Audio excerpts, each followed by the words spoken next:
Hey guys, welcome to episode number 467.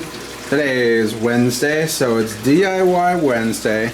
And as I mentioned earlier this week, I've been having a little bit of trouble with these breeder boxes, mainly because I needed to settle on a lid design so that my fish wouldn't jump out and so that my crayfish would not be able to climb out.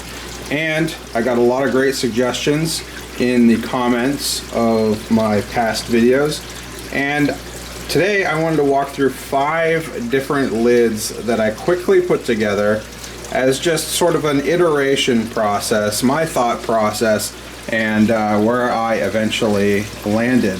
So the first lid that I tried was this corrugated polycarbonate, but as you can see, it's not very precise at all. It's got, raised sections on both sides. It doesn't really sit flat on top of the breeder box, and it doesn't really lock into the sides, so there's a really good chance that it's just going to fall in. There's a big notch cut out of it. I guess I could have drilled a smaller hole or something, but not the right material. Learned that pretty quickly, so that was a no-go. The other material that I had on hand was the twin wall polycarbonate, and this one worked a little bit better because it sort of sits on the lip of the breeder box quite a bit better. I did drill a hole in it this time so that I could fit my drip line tube through the middle of it. However, it's not a perfect fit, and it could slide off fairly easily. There's no way to really lock it in place. And one thing that I'm really worried about is if this drip tube starts dripping in between the 2 layers, it will just run out to one side or the other, and it will spill off onto the shelf. So a little bit better than the first one, but still not quite where I needed it to be. So then I took the stock lid that comes with these Marina breeder boxes, and I just tossed it on there, and I sort of weaved my drip tube through the hole, and that looks pretty darn neat and clean. However, there's, I don't know, maybe like 1/8 of an inch which separates this tube from complete disaster, because this tube needs to be above the water level, but it also needs to be below where this lid is.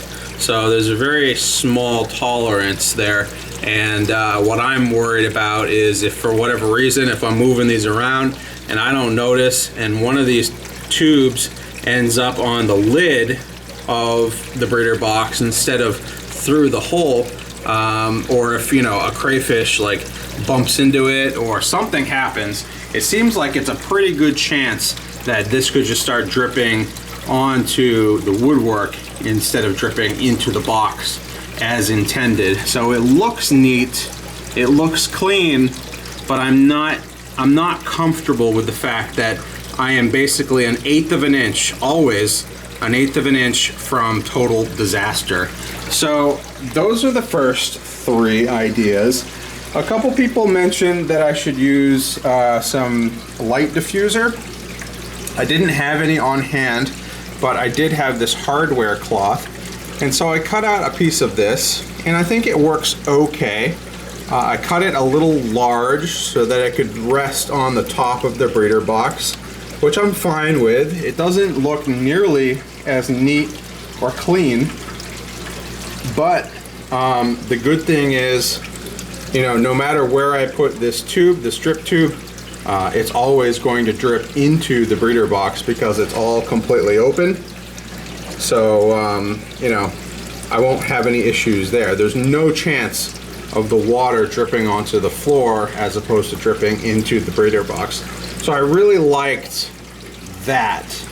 However, I'm not convinced that it's going to be the easiest. Certainly not the cleanest, and I think it just might get a little too clunky in the end. I guess the other thing that I do like is that I can easily feed basically anywhere over the tops of these. So it's not terrible, but I think you'll agree it's not very sleek. So it's an idea, but I'm not 100% happy with it. The idea that I did land on that I think is what I'm going to go with, and let me guys know if you agree, is this one right here, which utilizes the drip tube, except I pulled it out of the breeder box completely. And this is the stock lid that goes on it. So I can put the stock lid on all of these very easily. And what you'll notice here is I took a segment which was designed to be used as the airlift uplift tube for the original Marina breeder box, and what I did was I just chopped it off. So it's sort of like T-shape, and one part of the T fits down and plugs in to the top of the breeder box there. So this piece of plastic is super sturdy, it's not going anywhere. And then what I did was I sort of snaked this airline tube, or this drip tube, through this plastic tube so that it comes out the end here. And that's in there really snug, really tight. I can't pull this out by wiggling on it. So it's a really good fit. And what it allows me to do is bring the water in the same place and in the same fashion, essentially, as what these breeder boxes were originally designed for. So as long as I turn that flow down so that I'm getting a drip, you can see I'm breaking the surface tension in this breeder box. The drip line is actually out of the way, so if I pull this lid off, I can get a net in there, I can get my hands in there, I can do whatever I need.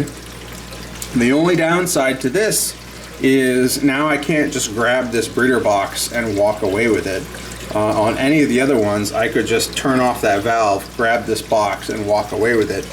In this case, I would have to pop this off and then walk away with it, which I think I can live with, especially because it sort of allows me easy access to the front of this, and it allows me to use the lids as they were originally intended.